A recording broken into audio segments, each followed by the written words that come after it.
The worst people often look like they're winning. They lie, manipulate, betray, and somehow still walk away smiling. But life doesn't forget. It doesn't need to make a show of justice. Because karma never delivers its lessons in front of a crowd. It works in silence. Stoics don't chase revenge. They don't waste their energy trying to prove a point. They simply observe, because they know that while they're healing in peace, karma is already moving. Quietly, intentionally, and it never misses. You may think they got away with it. The betrayal, the cruelty, the way they discarded something genuine like it meant nothing. But they didn't. Something shifted the moment they walked away.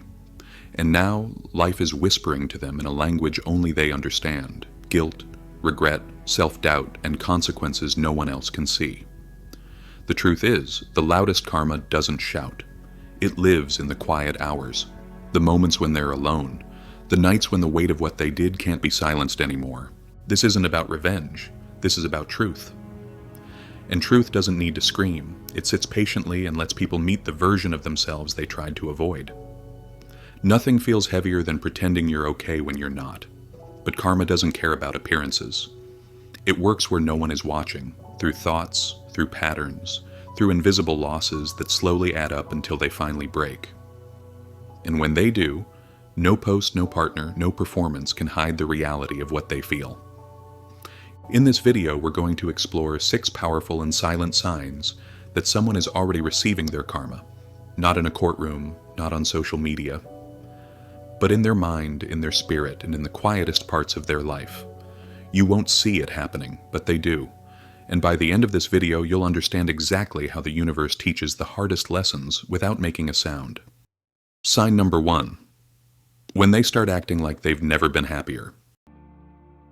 It's strange, isn't it? You go through something real, something painful, betrayal, abandonment, disrespect, and the very person who caused it all seems to come out glowing.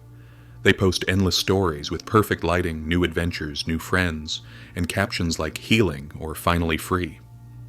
You sit there wondering how someone who hurt you so deeply could look like they're thriving. But here's the truth. That's not healing. It's hiding. That's not peace. It's performance. And what you're witnessing isn't strength. It's karma doing its job, silently. You see, true happiness is quiet. It's calm. It doesn't need validation, filters, or applause. But when someone posts nonstop after leaving behind destruction, it's not because they're free. It's because they're running from the guilt, from the truth, from the part of themselves that knows they caused harm to someone who didn't deserve it. So, instead of dealing with it, they pretend. They pretend harder than they ever did before. They paint over reality with forced laughter, artificial confidence, and curated memories. That's not a glow-up. That's a breakdown wearing makeup. Have you ever noticed how quickly they disappear after hurting you, only to reappear with a new look, a new circle, and a new persona? That's not coincidence. That's the first sign karma has already arrived. Because no one changes that fast unless they're trying to bury something. And often the thing they're burying is the part of them that still hears your voice, still sees your face, still remembers how they treated someone who offered them nothing but love, patience, and presence. Marcus Aurelius once wrote, "The best revenge is to be unlike him who performed the injury." And that is where your power lies, not in reacting, but in detaching. Because the truth is, someone who's truly healed doesn't need to be seen. Someone who's truly at peace doesn't broadcast it every day. But insecurity does. Guilt does. Shame does. So when they start acting like they've never been better, look closer. The smile is a little too wide, the eyes avoid the lens, the energy feels desperate, not joyful. Because real healing whispers. It doesn't scream. And don't let their highlight reel fool you.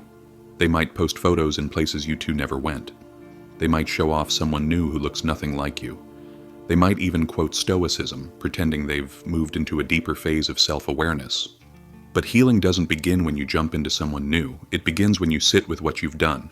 And that's the part they're avoiding. Why? Because karma's first strike isn't a dramatic event.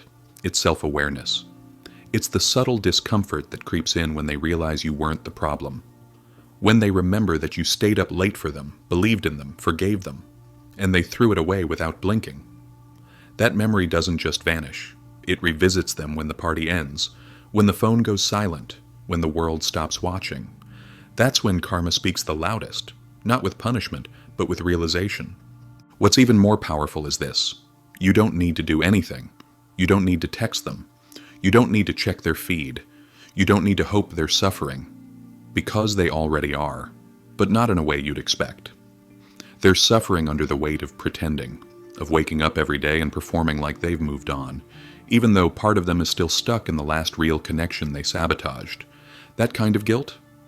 It clings. It doesn't let go easily. And it only gets louder in silence. That's why Stoics don't react. We observe. We grow. We use the pain not to punish others, but to strengthen ourselves. Because every moment you spend watching them is a moment you take away from your own healing. And the truth is, karma doesn't need your help. It doesn't need you to clap back or get even or post a better selfie. It just needs your stillness, your clarity, your refusal to match the noise with more noise. So if they're acting like they've never been happier, let them. Let them post. Let them shine. Let them pretend. Because deep down, they know the truth. No amount of likes can silence a conscience that knows it messed up something real. And one day they'll realize that all the attention they chased couldn't replace the peace they once had with you. You were real. You were calm. You were present. And that scares people who aren't ready to face themselves. That's why they ran. But no matter how far they go, they'll always carry that one truth with them. You gave them something pure, and they weren't ready to receive it. That's the first lesson karma teaches, not through punishment, but through exposure. Exposure to who they really are when no one else is watching. Let them smile for the camera. Let them hashtag their healing. Let them stage their growth. Because your silence, your strength, your peace, that's what makes karma work. And it's already speaking to them louder than you ever could. Sign number 2. When life quietly starts taking things away from them. People expect karma to show up in loud, dramatic ways, an explosion, a scandal, an instant downfall. But that's not how it works. Karma doesn't need to shout, it simply subtracts. Not all at once, but piece by piece, like a quiet unraveling. The second sign someone is already receiving their karma is when life begins to take back the very things they once held carelessly. Things they thought they'd always have. Their comfort, their connections, their peace. Slowly and without explanation, those things start to disappear. At first they don't notice. A missed opportunity here. A friend who stops responding there. A project that falls through for no clear reason. They shrug it off. Bad timing, they say. It's just life, they tell themselves. But karma is already at work, because what they don't realize is that the very energy they put into the world is now being mirrored back to them. They discarded people who cared. They mocked vulnerability. They treated love like a game, and now slowly, the universe is subtracting every form of security they once took for granted. Have you ever watched someone lose access to the things they used to flaunt? The social circles that once surrounded them begin to shrink. The attention they used to command fades. Even their spark, the thing that made them seem so magnetic, starts to dim. Why? Because the universe is teaching them that what you don't value, you eventually lose. And when you hurt people who were sent to uplift you, karma doesn't just remove the person. It removes the version of yourself you were when they loved you. This is where the silence begins to echo. They may still be surrounded by people, but they feel more alone than ever. They may still go to the same places, but the meaning is gone. Because when someone chooses ego over empathy, manipulation over honesty, and pride over love, what's left eventually becomes hollow. And the irony is, they don't realize what they've lost until it's already gone. That's how karma works. It lets them keep the surface, but it strips away the substance. Think back to how much you gave, how you showed up when it wasn't convenient, how you supported them through their chaos, forgave them when they didn't deserve it, stayed patient when you had every reason to walk away. You gave them depth, loyalty, a safe place to land, and they treated it like a guarantee, like you'd always be there, until one day you weren't. You stopped answering, you stopped fighting for someone who never fought for you. You realized your peace mattered more than proving your worth, and in that moment they didn't panic. They celebrated. They told themselves they were finally free. But then something shifted. The text slowed down, the invites stopped. The comfort they were so used to The late night calls, the forgiveness, the quiet understanding, vanished. And they began to feel the silence. Not from the outside, but from within. It starts with confusion, then frustration, then a quiet panic. Why is everything suddenly so difficult? Why are doors closing? Why does nothing feel grounded anymore? That's when they begin to understand this isn't just coincidence, this is karma. And it's happening not as punishment, but as a reflection, because life will always mirror what you give, and when you give carelessness, that's what returns, slowly, consistently, and with precision. And here's the most important part, this isn't about wishing them harm. Stoicism teaches us not to seek revenge, but to seek understanding. Marcus Aurelius wrote, "Waste no more time arguing what a good person should be. Be one." That's your path. You don't need to explain your side. You don't need to point out their mistakes. Life will do that for you through quiet erosion, through the gradual loss of the things they once treated with indifference. Let them feel it. Let them wonder why their support system feels weaker, why trust is harder to come by, why peace feels just out of reach. That's not cruelty. That's karma reminding them. When you harm someone who meant you no harm, the world doesn't forget. It rebalances. And what they lost in you wasn't just a person, it was a mirror of their better self, the version they could have grown into if they'd chosen love over ego. So when you see someone slowly unraveling, losing friendships, losing trust, losing access to the peace they once had, don't gloat. Don't wait for the crash. Just keep walking. Because you're not witnessing a downfall, you're witnessing a lesson. And the most powerful karma doesn't scream. It subtracts quietly until all that's left is a person forced to sit in the ruins of everything they once took for granted. Let them learn. Let them lose. And let that loss become the teacher they refused to listen to when you were the one trying to help them grow. Sign number 3. When you still live in their mind, even if they pretend you don't. There's something unsettling about watching someone who hurt you pretend like you never mattered. They don't say your name. They don't reach out. They move as if you were a minor chapter, easily forgotten, easily replaced. But if you pay attention closely, you'll see the cracks, because even in their silence, you're still there. And that's the third sign karma is already working. When they try to erase you from their life, but can't stop thinking about you in their mind, they might not admit it. In fact, they'll do everything possible to make it seem like you're just a distant memory. But their behavior betrays them. They post vague quotes about betrayal, captions about loyalty and fake friends, stories about healing and cutting off toxic people. At first glance, it seems general, just random thoughts. But you know their language. You know how they speak when they're hurting, but don't want to show it. You recognize the tone they use when guilt is boiling beneath the surface, but pride won't let it come out. Why do they do this? Because their ego won't allow them to acknowledge what they lost. Admitting your value would mean confronting their mistake. It would mean accepting that they hurt someone who was truly there for them. And for people who are deeply insecure or emotionally immature, that kind of accountability feels unbearable. So instead of facing it, they project. They write long-winded social media posts with cryptic undertones. They talk around you in conversations with mutual friends, dropping half-truths, edited memories, and subtle jabs, all designed to make themselves feel better about what happened. But Stoicism teaches us something important here. If someone speaks ill of you, Epictetus said, live in such a way that no one will believe it. That's your role. You don't need to clarify the truth. You don't need to post your side of the story. You don't need to match their energy. You just need to live with such calm and such inner strength that your peace speaks louder than their whispers. And make no mistake, the fact that you still live in their mind is not your burden, it's their karma. Because here's the truth. When you've genuinely cared for someone, supported them, loved them without condition, and they throw that away, they don't forget. They remember. Sometimes not immediately. Sometimes not until the world gets quiet and there's no one left to distract them. But eventually, they remember. The messages you sent when they were down. The nights you listened without judgment. The way you saw the good in them, even when they didn't see it themselves. Those memories aren't just sweet, they're haunting. Because they remind them of who they used to be, and who they've become since you left.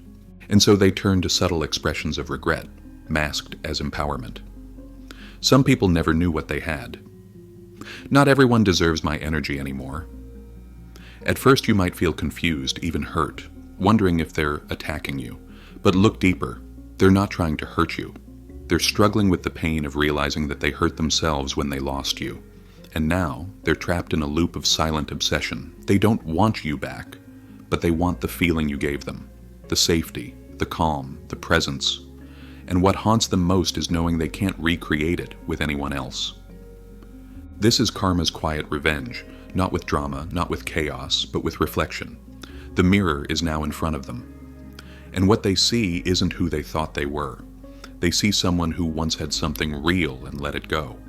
They see someone who thought detachment was power, only to realize too late that love was the real strength, and now your absence has become their lesson. But what do you do with this knowledge? Do you respond? Do you send a message? Do you finally say, "I see what you're doing"? Number, because responding validates them. It gives them the attention they crave. It lets them believe that they still have emotional control. But silence? Silence is power. Silence is the final word. When someone has to keep dropping breadcrumbs hoping you'll bite, and you never do, that's when they feel the full weight of their decisions. And the irony is, while they're still tangled in thoughts about you, trying to act like they've moved on, you're already far ahead. You've grown, you've healed, you've evolved into someone even stronger, even wiser, even more grounded. You don't need to post about it. You don't need to announce it, because your peace is louder than their guilt. So if you notice someone constantly posting veiled messages that sound just a little too familiar, don't take the bait. Don't fall back into their cycle. Recognize it for what it is, a sign that karma is doing its work. They may never say your name, but you are still the standard they measure against. You are still the presence they can't escape, and that is not your responsibility to fix. That's their journey to walk. Let them talk in circles. Let them drop quotes and indirect references. Let them wrestle with a conscience that refuses to stay quiet. Because the mind is the loudest prison there is, especially when the one you wronged has moved on without looking back. Sign number 4. When they stop trusting others and start doubting themselves. At first it looks like growth. They post about setting boundaries. They talk about protecting their energy. They say things like, "I'm done trusting people," or "I only keep my circle small now." It sounds empowering. But if you've been watching closely, you'll see that something deeper is going on. This isn't healing, it's fear. This isn't strength, it's a shield. And that's the 4th silent sign karma is already at work. When the person who once betrayed your trust suddenly stops believing in everyone else, and slowly starts to question even themselves. You've seen it before. The one who used to move through life with charm and confidence begins to withdraw. They grow distant, less trusting, less open. They used to be the loudest in the room, the one who laughed the hardest, shared freely, believed in people. But now they're guarded. They second-guess others' intentions. They expect betrayal before it even happens. They assume everyone has a hidden motive. They look over their shoulder even when no one's chasing them. Why? Because deep down they know what they're capable of. They remember the lies they told, the way they twisted stories to protect their ego, the way they hurt someone who loved them with no agenda. And now they're haunted by the possibility that others might do the same to them. That's karma, not through punishment, but through projection. They can't trust others anymore because they know the kind of damage they themselves once inflicted. And when you know your own darkness, you start to believe that everyone else carries the same shadow. This is where Stoicism offers us a powerful insight. Seneca once said, "He who does wrong rarely trusts anyone else because he knows what he is capable of." That truth is timeless. When someone has lived dishonestly, when they've made choices out of selfishness or pride, they lose the ability to believe in purity, in sincerity, in kindness, because they assume everyone else must be playing the same game, and that mistrust becomes their internal prison. What's more painful is that this mistrust isn't just aimed at the world, it turns inward. Slowly, they begin to doubt themselves. They question their decisions, they question their worth. They wonder if they're the problem, and that thought begins to take root. It grows in silence, feeding off every failed connection, every awkward moment, every relationship that doesn't go as planned. They can't tell if people are genuinely distant, or if their own guilt is creating the distance. And this is how karma delivers its lesson. Not by striking them down, but by making them face the reflection they've been avoiding. At first, they try to power through. They convince themselves that they're just being smart, more selective, more intentional. But late at night, when there's no audience, they feel the fracture, the disconnection, the quiet voice that says, "You're not who you used to be." And that voice is relentless. Because the person they became to survive their own mistakes is not the person they were when they had you. You saw the best in them. You offered peace. You gave them space to be soft, to be flawed, to be real, and they pushed that away. They mistook your compassion for weakness. They believed they could find someone better, or easier, or more convenient. But now they see how rare that was, and karma isn't letting them forget it. They may still put on a front, they may still act like they're in control, but look closely. They're scanning conversations, analyzing texts, reading between lines that don't exist, because their own history has taught them to expect the worst. They've become a version of themselves they don't even recognize, closed off, suspicious, cold. And that transformation didn't come from wisdom. It came from fear, from the realization that they once betrayed someone good, and now they no longer trust their own ability to connect honestly. This is karma in its most intimate form. Not destruction, but erosion. The slow breakdown of confidence, the quiet unraveling of self-belief. Because no matter how many new people they meet, no matter how many new relationships they enter, there's always that lingering voice. What if they do to me what I did to them? And that doubt is more punishing than any confrontation could ever be. So what should you do? Should you reach out and tell them they're still a good person? Should you try to repair what's been lost? That's not your burden to carry. As a Stoic, your job is not to redeem others, it's to walk your own path with integrity. You already gave them the truth. You already offered them something real. What they did with that is between them and the life they chose. Let them sit in that silence. Let them question every motive, every relationship, every word. Not because you want them to suffer, but because that questioning is how they'll finally begin to see themselves clearly. That's karma's gift. Clarity through discomfort. And the most painful truth? They don't trust anyone now. Because they no longer trust themselves. And that's the true consequence. When someone breaks the trust of someone who meant them no harm, they don't just lose that person. They lose the part of themselves that knew how to believe in goodness. And the scariest part, they might never get it back. So if they seem distant, guarded, closed off, don't take it personally. That's not about you. That's about what they lost when they lost you.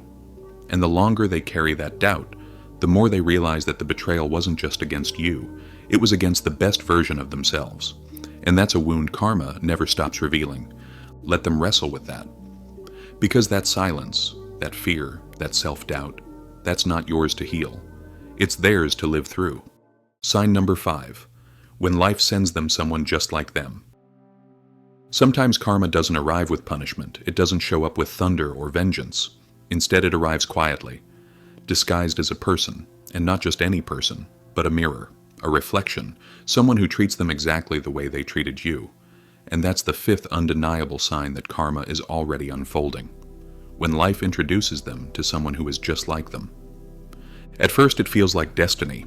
The connection seems instant. The chemistry is powerful. They look at this new person and feel everything they once had with you. Excitement, intensity, familiarity. But what they don't realize is that they're not falling in love with someone new. They're falling into a karmic cycle. One that doesn't just show them who they desire, but who they've been. And this time they're not the one holding the control. Think about how they once made you feel. How they gave you just enough to keep you close, then pulled away the moment you opened up. How they played hot and cold, offering affection one day and distance the next. How they made you feel like your emotions were too much, like your needs were an inconvenience. Now slowly, they find themselves in your old shoes, chasing messages that don't come, waiting for replies that arrive too late or not at all. They try to rationalize it. This person is complicated, they tell themselves. They've just been hurt before. But deep down, something else is happening, something they can't name. It's a recognition, a flicker of guilt, a slow rising discomfort that whispers, "This is familiar." And that's where karma begins its work. Not with drama, not with collapse, but with reflection. The new person in their life might be charming and sweet at first, just like they once were with you. But then the games begin.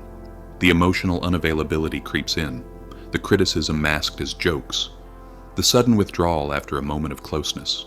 It's the same pattern they once used, now turned against them, and they don't know how to handle it. Because for the first time they're experiencing what it feels like to be on the receiving end of their own behavior.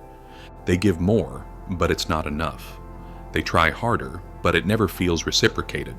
They finally open up only to be shut down, and each rejection cuts deeper, not just because it hurts, but because it echoes. It reminds them of the messages they ignored, the vulnerability they mocked, the love they took for granted.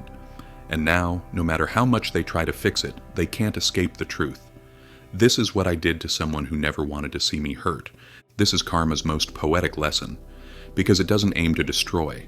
It aims to restore balance. It doesn't punish for the sake of punishment. It teaches through lived experience. And nothing teaches more clearly than being forced to feel what you once made someone else feel. Stoicism doesn't seek revenge.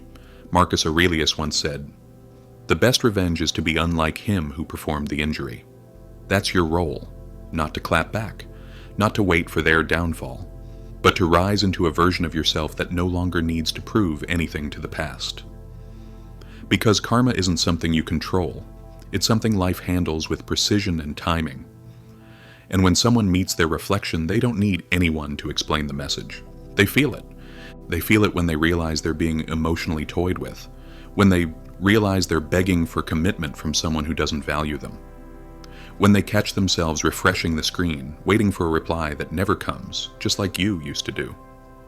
They feel it in the hollow space after an argument, when they remember how many times you tried to hold the relationship together alone. They feel it in the nights they can't sleep, wondering why someone who once promised them the world suddenly treats them like an afterthought. And as much as they want to deny it, they can't escape the irony, because the very pain they're feeling now, it's the same pain they once dismissed in you. They used to laugh at how much you cared. Now they cry over someone who barely notices them.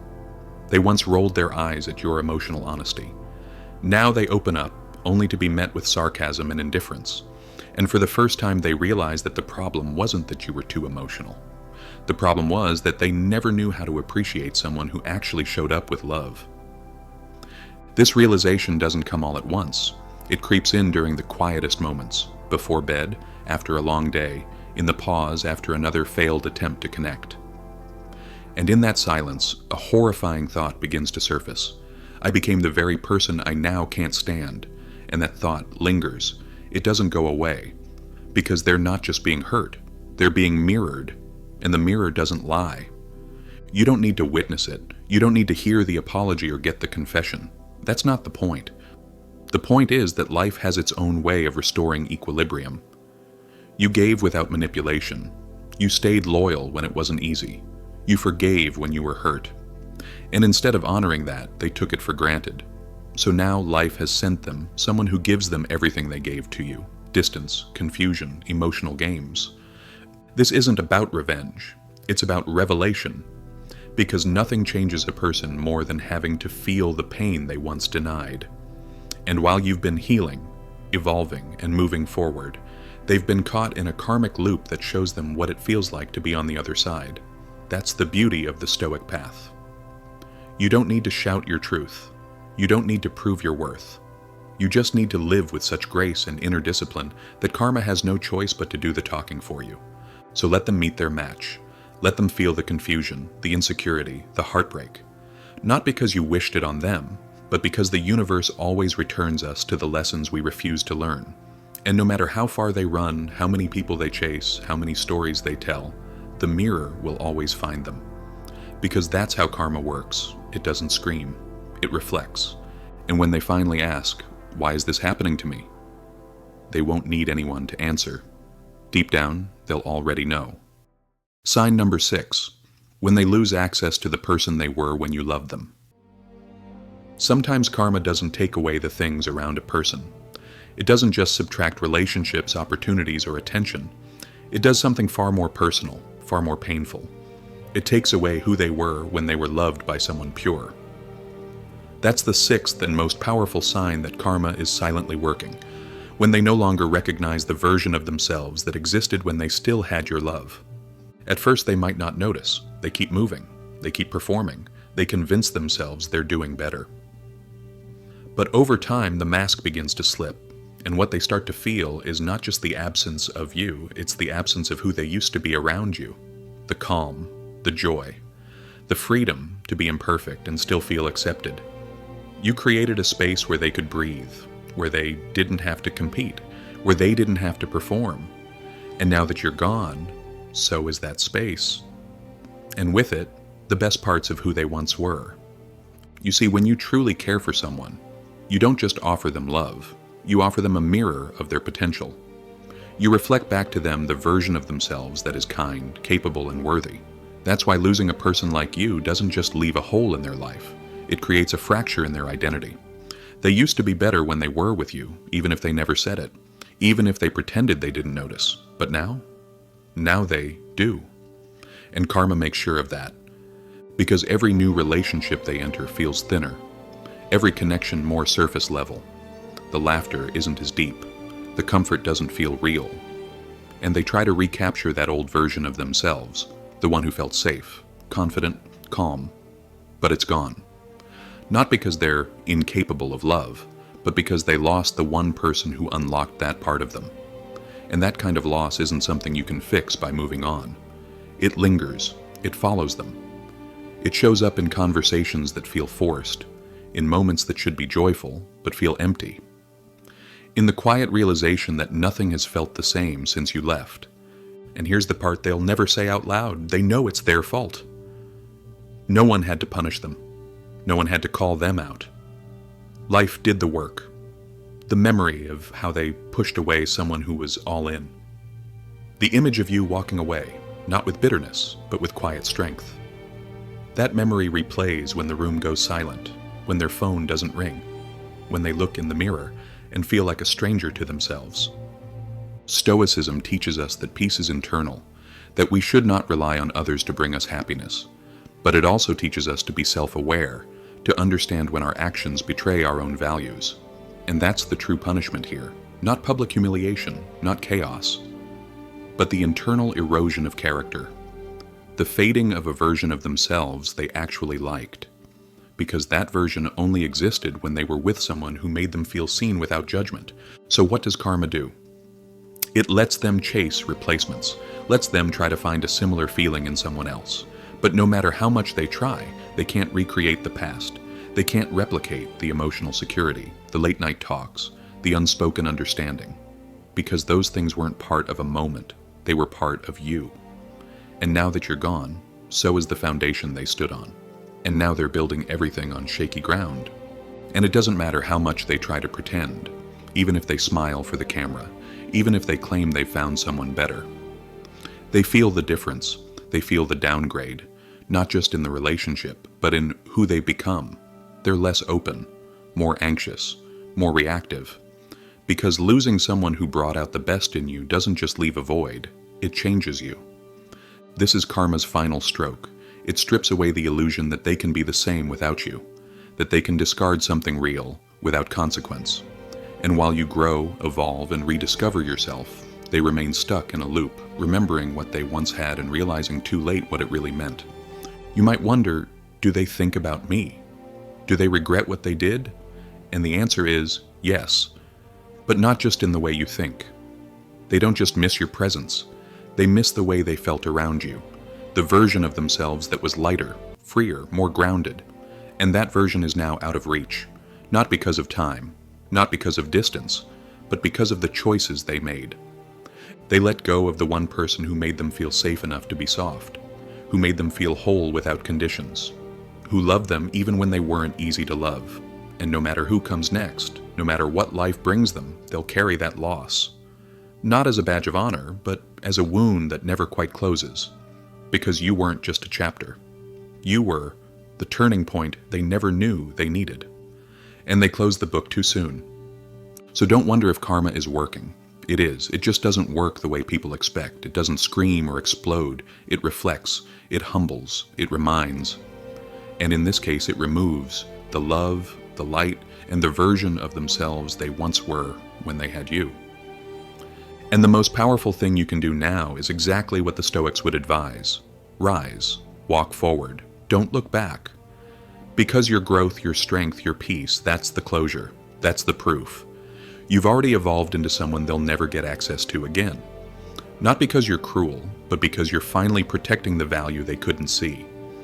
Let them sit with the weight of that.